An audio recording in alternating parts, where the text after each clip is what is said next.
Hello hi friends, Rakhi పండుగ శుభాకాంక్షలు మీకు అందరికీ కూడా. అన్నదమ్ములకు రాఖీ కట్టండి.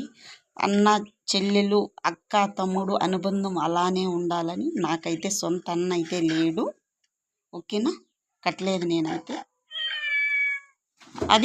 అది ఎవరి కాడ కట్టించుకున్నాడు అడగదాం ఫ్రెండ్స్. అన్న ఎన్ని రాఖీలు వచ్చినాయి చేయి చూపించా.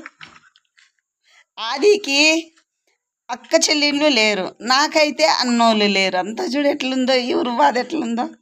డబ్బులు ఎంత ఇచ్చినానా? ఎవరు కట్టినారు? జానునా? మళ్ళీ ఇంకొకటి ఎవరు కట్టినారు? సోనియా. ఓకే, చూసినారా? ఆదికి వచ్చి అక్కోళ్ళు లేరు, చెల్లెళ్ళు లేరు. నాకైతే అన్నదమ్ముళ్ళు లేరు. ఏం చేస్తాం, దేవుడు ఇస్తే ఇలా ఇస్తాడు, లేదంటే అలా ఇస్తాడనమాట. సరి సమానంగా ఇవ్వడు. సరేనా? మీరందరూ కూడా రాఖీ పండుగ